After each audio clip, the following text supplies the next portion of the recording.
J'ai laissé les parents de ma femme utiliser notre jardin pour leur potager. 1 an plus tard, je n'avais plus le droit d'y toucher. C'est leur espace maintenant, a dit ma femme. Ce matin-là, en entrant dans le jardin, j'ai trouvé un panneau indiquant propriété privée. Je l'ai arraché du sol, j'ai pris une longue inspiration et, plus tard dans la journée. Je m'appelle Eric, j'ai 42 ans. J'ai vécu à Eugene, en Oregon, la majeure partie de ma vie. Cette histoire me donne encore l'impression de perdre la tête. J'ai épousé Carrie il y a 11 ans. Elle était drôle, gentille, patiente. Nous avions une bonne relation, sans drame majeur. Nous avons acheté une petite maison avec un jardin décent, rien d'extraordinaire, mais assez d'espace pour un barbecue, quelques chaises et un coin d'herbe pour notre chien, Baxter. Nous n'avions pas d'enfants, c'était un choix. Nous travaillions tous les deux à plein temps et aimions notre vie tranquille. J'ai toujours pensé que nous étions solides. Puis, l'année dernière, ses parents ont emménagé. Tout a commencé par un appel téléphonique. Carrie m'a dit que ses parents, Dal et Marlène, envisageaient de vendre leur maison à Klamath Falls et de se rapprocher de nous. Juste pour un moment, a-t-elle dit. Ils resteront dans la chambre d'amis jusqu'à ce qu'ils trouvent un nouvel endroit. J'ai demandé combien de temps signifiait un moment. Elle a répondu, quelques mois, peut-être moins. J'ai accepté, parce que c'est ce qu'on fait pour la famille, n'est-ce pas? Ils ont emménagé fin mars. Dal à la soixantaine, c'est le genre de type qui pense tout savoir sur tout. Marlène est plus discrète, mais elle est vive et observe toujours tout. Je me suis tu, même quand Dal critiquait ma façon de tondre la pelouse ou quand Marlène réorganisait accidentellement notre garde-manger. Je me suis dit que ça ne durerait pas longtemps. Environ 6 semaines plus tard, ils ont demandé s'ils pouvaient utiliser une partie du jardin pour un potager. C'était l'idée de Marlène. Elle a dit que ce serait un bon moyen de rester actif et d'aider avec les courses. Je me fichais des tomates ou quoi que ce soit d'autre, alors je leur ai dit, bien sûr, allez-y. J'ai aidé Dal à aménager 2 carrés potagers surélevés qu'il a fabriqués avec des chutes de bois. Nous avons bêché une partie de la pelouse ensemble. À ce moment-là, cela ressemblait encore à un projet familial. Au milieu de l'été, le jardin avait doublé de taille. Ils ont ajouté plus de carrés, puis une clôture, puis une petite serre en plastique de chez Home Depot. Je me suis dit, d'accord, ils s'amusent, c'est bien, laissons-les faire. Mais ensuite, ils ont commencé à se comporter bizarrement à ce sujet. Marlène a commencé à gronder Baxter s'il s'approchait trop des plantes. Dal a commencé à me corriger sur la façon d'arroser. Un jour, j'ai pris un tuyau et j'ai arrosé les tomates, et il a dit, on ne fait pas ça comme ça, nous. C'est à peu près à ce moment-là que j'ai remarqué que Carrie commençait à prendre leur parti dans chaque désaccord. Je lui ai dit que Baxter devrait pouvoir se promener dans son propre jardin. Elle a répondu, laisse-leur juste leur espace, ce n'est pas grave. Mais c'était grave, parce que l'espace n'était pas le leur. Cet automne-là, Dal a acheté un abri de jardin préfabriqué. Il l'a installé dans le coin le plus reculé et l'a rempli d'outils, de sachets de graines et de toutes ses affaires. Quand je lui ai dit qu'il faudrait le déplacer à l'arrivée de l'hiver, il a répondu, on verra ça plus tard. Puis l'hiver est arrivé. Le jardin s'est endormi, mais l'abri est resté. Tout comme les petites lumières solaires qu'ils avaient accrochées à la clôture. Tout comme les maudites statues de nains. Puis, un soir de janvier, je suis rentré à la maison et j'ai vu quelque chose qui m'a vraiment poussé à bout. Ils avaient installé un panneau près du bord de la terrasse, à côté du potager, zone jardin. Veuillez ne pas entrer. J'en ai parlé à Carrie. Elle a soupiré et a dit, c'est juste une blague. Mon père est protecteur, c'est tout. J'ai dit, on ne peut pas plaisanter sur le territoire dans notre propre jardin. Elle a juste levé les yeux au ciel. Au printemps, ils ont envahi encore plus de jardins. Dal a construit un banc sous une tonnelle faite maison et l'a appelé un coin de méditation. Marlène a dit à une amie au téléphone que c'était son sanctuaire. C'était comme si je n'existais pas. Je n'arrêtais pas de penser, ils sont temporaires, ils partiront bientôt. Mais ce n'était pas le cas. Personne ne cherchait de maison. Personne ne parlait même plus de déménager. Ils s'étaient juste installés, comme si c'était chez eux. Puis est arrivé le panneau. Un matin d'avril, j'ai laissé sortir Baxter. Je me tenais sur le porche avec mon café. Le soleil venait à peine de se lever. C'est là que je l'ai vu. Un tout nouveau poteau en bois, enfoncé profondément dans le sol, juste avant le jardin. Accroché à celui-ci, en grosses lettres noires, propriété privée. Ne pas entrer. J'ai cligné des yeux, je me suis approché, j'ai touché le panneau comme s'il pouvait être faux. Il était réel. Solide. Vissé. Soigneusement peint. Je l'ai arraché. Pas doucement. Je l'ai arraché du sol comme si c'était un poignard. Mes mains tremblaient. Plus tard dans la journée, j'ai attendu que Carrie rentre à la maison. Je ne l'ai pas caché. J'ai posé le panneau sur la table de la cuisine. Elle l'a regardé, puis m'a regardé. Tu l'as arraché, a-t-elle dit, comme si c'était moi qui étais en tort. Qu'est-ce que c'est que ça, ai-je demandé. Propriété privée dans notre jardin. Elle s'est frotté le front. Eric, allez. C'est juste une façon pour mon père de se sentir comme s'il avait un endroit à lui. Tu sais comment il est. Ce n'est pas un endroit, ai-je dit. C'est notre maudit jardin. Je n'ai rien cédé. Elle a croisé les bras. Tu as été si contrôlant à ce sujet. Tu ne t'es jamais soucié du jardin avant qu'il ne commence à l'utiliser. Maintenant, soudainement, tu as un problème. C'est à ce moment-là que j'ai réalisé que quelque chose avait changé. Il ne s'agissait plus de jardinage. Il s'agissait de pouvoir, de territoire, de contrôle. Je n'ai pas dormi cette nuit-là. Je suis resté éveillé et j'ai regardé par la fenêtre arrière. J'ai vu Dal entrer dans le jardin après la tombée de la nuit. Il a regardé l'endroit vide où se trouvait le panneau. Puis il a secoué la tête et est entré dans l'abri. Je m'en fichais. Le lendemain matin, j'ai appelé un avocat. J'avais besoin de savoir exactement où j'en étais. Parce que je n'allais pas laisser deux personnes qui n'avaient pas payé un centime pour cette maison en prendre un morceau et l'appeler le leur. Cet après-midi-là, Carrie m'a demandé si j'allais bien. J'ai dit, nous devons parler de qui est responsable de cette maison. Elle a répondu, ce n'est pas une dictature. J'ai dit, non, mais ce n'est certainement pas une démocratie où tes parents ont le droit de vote. Elle n'a pas répondu, elle est juste partie. Ce soir-là, Dal a frappé à la porte de notre chambre. Il a dit, pouvons-nous avoir une conversation civilisée demain matin? J'aimerais éclaircir les choses. J'ai dit, bien sûr. Mais je savais déjà. Je n'allais rien éclaircir. J'étais sur le point de tout reprendre. Le lendemain matin, je me suis levé tôt. Je n'avais pas beaucoup dormi à nouveau. Je suis descendu, j'ai fait du café et j'ai attendu. Carrie était déjà partie, elle était partie tôt au travail sans un mot, juste un texto, on parlera plus tard. À exactement 9 heures du matin, Dal est entré dans la cuisine comme s'il était chez lui. Il s'est servi du café de ma cafetière sans demander, s'est assis en face de moi à la table comme si c'était une maudite réunion de conseil d'administration. Il a joint les mains. Eric, je pense que nous avons eu une rupture de communication. Je l'ai regardé fixement. Non, Dal. Je pense que nous avons eu une rupture de respect. Il a souri avec suffisance, comme si j'étais dramatique. Tu dois comprendre, nous avons passé beaucoup de temps et d'argent sur ce jardin. C'est devenu quelque chose de spécial pour nous. Une partie de notre routine, de notre santé mentale même. Je pense qu'il mérite quelques limites. Ce n'est pas ta terre, ai-je dit sèchement. Tu ne fais pas les règles sur ma propriété. C'est justement ça, dit-il en se penchant en avant. Tu n'arrêtes pas de dire que c'est ta propriété. Mais Carrie et toi êtes mariés. C'est elle qui nous a invités. Elle nous a clairement fait comprendre qu'elle considère le jardin comme faisant partie de notre espace familial partagé maintenant. J'étais figé. Qu'est-ce que ça veut dire? Il m'a regardé droit dans les yeux. Ça veut dire qu'on ne va nulle part. Et qu'on n'abandonnera pas ce jardin. Alors si tu veux la paix, tu dois l'accepter. J'ai ri. C'est sorti plus froid que je ne le voulais. Laisse-moi comprendre. Vous emménagez pour quelques mois, vous envahissez mon jardin, vous mettez un panneau aux propriétés privées, et maintenant vous me dites que je devrais l'accepter? Il a souri.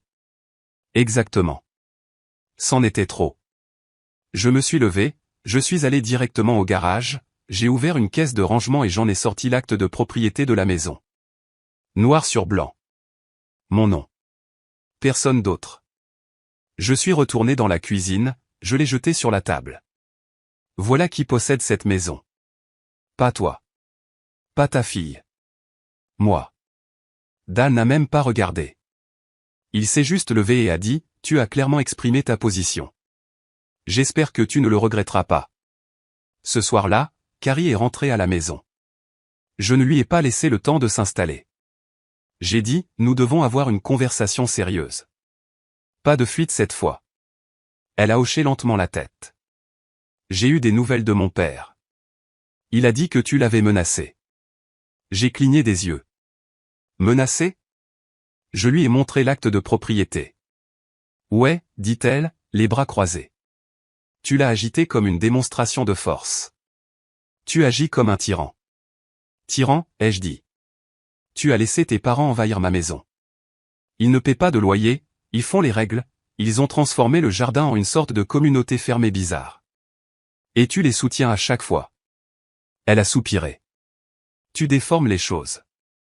Non, ai-je dit. Je vois les choses clairement pour la première fois. Puis est venue la surprise à laquelle je ne m'attendais pas. Elle s'est assise et a dit, ils m'ont déjà donné de l'argent. Beaucoup. L'automne dernier. Ils ont encaissé après avoir vendu leur maison. Je l'ai mis sur l'hypothèque. Je l'ai juste regardé fixement. De quoi tu parles? Elle a détourné le regard. Ils ont remboursé 60 000 $. Je ne te l'ai pas dit parce que je savais que tu réagirais comme ça. J'ai senti mon visage se glacer. Tu as utilisé leur argent sans me le demander, sur la maison qui est à mon nom? C'est notre maison, a-t-elle dit. J'ai fait ce qui était le mieux pour nous. J'ai secoué la tête. Non. Tu as fait ce qui était le mieux pour eux. Elle s'est tue. Le silence entre nous était lourd. Je me suis levé, je suis sorti et j'ai regardé le jardin. Le potager, les lumières, la clôture, l'abri. Tout. Cela ressemblait plus au leur qu'au mien maintenant. Et je n'avais plus la moindre idée de qui j'étais marié. Cette nuit-là, j'ai appelé un autre avocat. Pas pour la maison. Pour une consultation de divorce. Je n'avais pas encore pris ma décision, mais quelque chose avait changé. Et il n'y avait pas de retour en arrière possible. L'avocat s'appelait Mitchell Klein. Il était calme, direct et ne me parlait pas avec condescendance. Je lui ai tout raconté, le jardin, l'argent, le panneau, tout. Quand j'ai mentionné les 60 000 $ que Carrie avait pris à ses parents et mis sur mon hypothèque sans me le dire, il a fait une pause. L'a-t-elle transféré comme un cadeau ou un prêt? Y avait-il un accord écrit? Non, ai-je dit. Elle me l'a juste dit hier soir. C'était nouveau pour moi. Il a hoché lentement la tête. C'est bien. Si c'était un cadeau pour vous, ça aide. Mais s'ils essaient de prétendre que c'était un prêt, les choses pourraient devenir plus compliquées, surtout en cas de divorce. Ce mot a frappé fort. Divorce. Je n'ai pas dit à Carrie que j'avais vu un avocat. Pas encore. Mais tout semblait partir en vrille.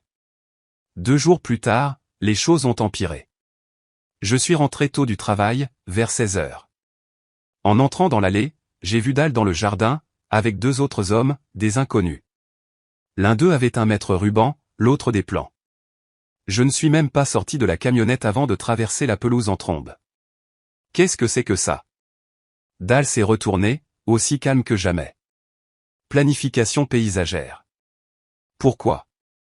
Il a haussé un sourcil. Nous pensons installer une pergola. Quelque chose de permanent. Une terrasse surélevée.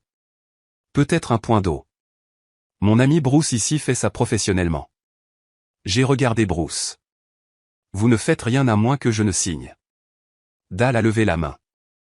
Juste un brainstorming, Eric. Pas besoin de s'énerver. Brainstormez dans vos rêves, ai-je dit. Ce n'est pas votre terrain. Ce n'est pas votre projet.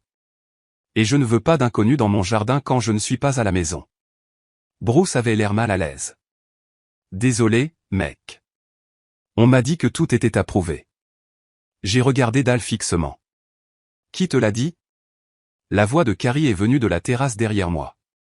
Moi. Je me suis retourné. Elle se tenait là, les bras croisés, comme si elle attendait que je perde patience. J'ai dit, tu as encore agi dans mon dos. C'est un jardin, Eric. Tu en as fait une zone de guerre. J'ai pensé que si nous l'aménagions vraiment, peut-être que ça ne ressemblerait plus à un champ de bataille. J'ai juste ri, sec et amer. Alors ta solution était de construire plus, sans me demander? Je suis fatigué de demander, dit-elle, la voix basse. Tu dis non à tout. Ils ont fait plus pour cette maison en 1 an que toi en 10. Celle-là a fait mal. Cette nuit-là, j'ai fait une valise et j'ai emmené Baxter à l'hôtel. Le lendemain, je suis retourné à la maison pendant le déjeuner pour prendre des vêtements de travail. Je pensais que ce serait calme. Carrie était au travail, ses parents faisaient généralement des courses le matin. Mais quand je suis entré, la cuisine sentait le café fort et le pain grillé brûlé.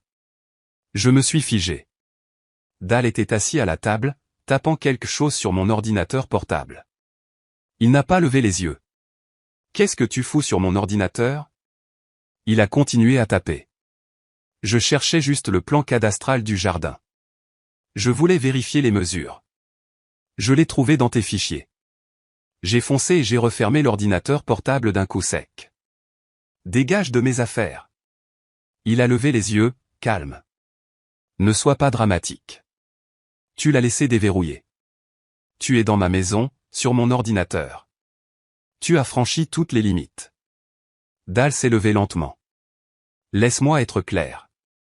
Si tu continues à pousser comme ça, Carrie va partir. Et si elle part, devine qui aura le soutien total de sa famille au tribunal. Je me suis approché. Tu me menaces? Il a souri. Non. Je te prépare juste. Je n'ai pas dit un mot. Je suis sorti, j'ai roulé directement au bureau de Mitchell. Je lui ai tout raconté. Le jardin non autorisé, l'argent, la tentative de construction, l'accès à mes affaires personnelles. Il a dit, il est temps que nous mettions des protections en place.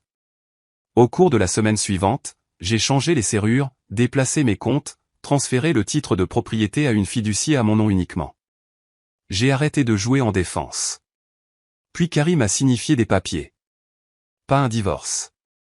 Une requête en copropriété du bien, basée sur les contributions conjugales, y compris l'argent de ses parents. Il venait pour la maison. Il venait pour tout. Mais il ne savait pas que je ne bluffais plus. Il ne savait pas que je construisais quelque chose aussi. Pas un jardin. Un piège. Après avoir reçu la requête en copropriété, je ne me suis pas mis en colère. Je me suis concentré. L'avocat, Mitchell, m'a dit qu'il y avait 2 issues possibles. 1. Il plaiderait que Carrie et ses parents avaient suffisamment contribué financièrement à la maison pour obtenir une part de la valeur. 2. Il pousserait à un rachat forcé ou à la vente de la maison. Quoi qu'il en soit, j'étais sur le point de perdre le contrôle de ce que j'avais construit. Alors j'ai fait un choix. S'ils voulaient prendre la maison, ils allaient la prendre brûlée et salée, au sens figuré. Mitchell m'a aidé à faire 3 choses. 1. Nous avons déposé une requête pour contester la demande de copropriété, arguant que la maison avait été achetée et entretenue entièrement par moi avant le mariage. Il a rassemblé des années de déclarations d'impôts, de relevés hypothécaires, même des SMS de Carrie admettant qu'elle n'était pas sur le titre de propriété. 2. Nous avons envoyé une mise en demeure formelle à Dal et Marlène, les déclarant intrus. J'avais des images de sécurité de notre caméra Ring montrant Dal entrant dans l'abri, construisant cette maudite pergola sans permis, et même un clip où il parlait de notre jardin à un entrepreneur. Tout cela a été utilisé pour établir un abus de pouvoir et une utilisation non autorisée. 3. Nous avons rédigé une demande reconventionnelle, une réclamation pour dommages et détresse émotionnelle liés à leur construction illégale, leur occupation, et le gâchis financier que Carrie avait créé en utilisant secrètement les $60 000 sur l'hypothèque. Puis j'ai joué ma dernière carte. J'ai appelé la sœur de Carrie, Monica, qui vivait à Bend. Nous ne nous étions pas parlé depuis des années, mais je savais qu'elle n'aimait ni Dal ni Carrie. Nous nous sommes rencontrés pour un café et je lui ai tout raconté. Je lui ai montré des SMS, des photos, le panneau, les plans, même une capture d'écran de Dal utilisant mon ordinateur portable. Elle était sidérée. Je ne lui ai pas demandé de prendre parti. Elle l'a fait quand même.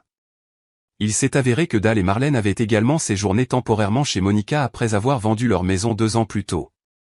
Ils avaient fait le même coup, envahi son sous-sol, l'avaient traité comme le leur, et quand elle leur avait demandé de partir, ils l'avaient culpabilisé avec le « nous sommes une famille ». Elle avait dû engager un avocat pour les expulser discrètement. Elle m'a donné ses documents juridiques, a signé une déclaration et a même accepté de témoigner si cela s'avérait nécessaire. Maintenant, j'avais un schéma. J'ai tout remis à Mitchell. Environ 6 semaines plus tard, nous avons une autre journée au tribunal. Carrie est arrivée calme et suffisante. Dal portait un costume, comme si c'était lui qui me poursuivait. Marlène n'a pas dit grand-chose. Mais quand le juge a demandé à l'avocat de Carrie d'expliquer pourquoi il pensait avoir un droit légal sur la maison, il a bafouillé. Mitchell s'est levé et a tout déballé, chaque reçu, photo, vidéo, email et affidavit.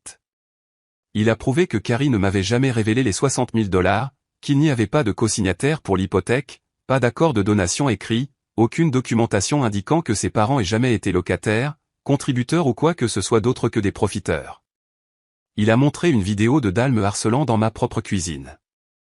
Il a même diffusé un clip où Carrie disait à une amie, « On a pratiquement envahi le jardin, Eric ne s'en rend pas encore compte. » Le juge n'a pas aimé ça.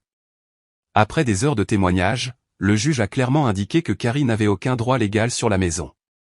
Les 60 000 $ étaient considérés comme une contribution volontaire non documentée, légalement considérée comme un don sauf preuve contraire. La requête de Carrie a été rejetée. Le juge lui a donné 30 jours pour déménager. Dal et Marlène ont été expulsés immédiatement. Le tribunal a émis une ordonnance d'interdiction de pénétrer sur les lieux à leur encontre. S'ils remettaient les pieds sur ma propriété, je pouvais les faire arrêter. Je suis rentré à la maison ce soir-là, je me suis tenu dans le jardin et j'ai juste regardé. L'abri, la structure de la pergola, les panneaux, tout devait disparaître. J'ai engagé une équipe de démolition le lendemain matin. J'ai tout arraché. Les carrés potagers, disparus. L'abri, démoli à la masse. Les nains, à la poubelle. Le panneau, je l'ai brûlé dans un brasero avec le nom de Dal écrit dessus. Le clou du spectacle, j'ai vendu le bois et les matériaux de clôture en ligne, j'en ai tiré 2300 $. J'ai tout donné à un refuge pour animaux local au nom de Dal, reçu fiscal et tout. Quand Carrie est venue chercher le reste de ses affaires, elle a demandé, « Pourquoi es-tu allé aussi loin ?» J'ai répondu, « Parce que je vous ai tous laissé prendre trop de choses pendant trop longtemps, et j'avais besoin que vous vous souveniez à qui appartient cette maison. » Elle n'a pas pleuré. Elle a juste regardé la parcelle de terre nue où se trouvait le jardin et a dit, « Tu seras seul pour toujours. » J'ai dit, « Mieux vaut seul qu'envahi. » Cela fait 6 mois. Baxter et moi vivons toujours ici. J'ai construit une terrasse là où se trouvait l'abri.